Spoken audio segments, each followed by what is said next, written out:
સુરત મહાનગરપાલિકાના અધિકારીઓ ગેરકાયદે બાંધકામ દૂર કરવા તો જાય છે ત્યાં તેમની સાથે કેટલીક વાર ઘર્ષણ પણ થાય છે।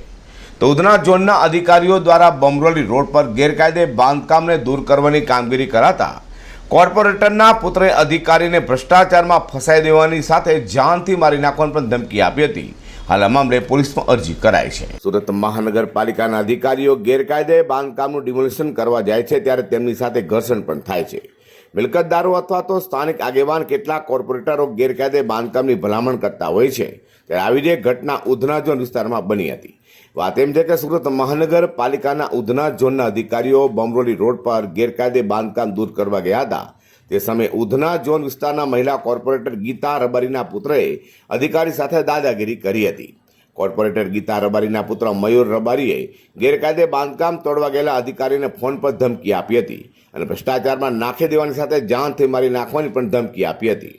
હાલ તો આ ઘટના લઈને ઉધના ઝોનના અધિકારીએ પાંડેસરા પોલીસ પથકમાં જે અરજી કરી અને કાર્યવાહીની માંગ કરી છે। ત્યારે હવે સત્તાના નશામાં મહિલા કોર્પોરેટરના પુત્રએ અધિકારીઓને ધમકાવ્યા હોય જેને લઈને અધિકારીઓ આ મામલે શું નિર્ણય લે છે તે જોવું રહ્યું। અઝર કુર્સી સાથે હર્ષદ શેઠા।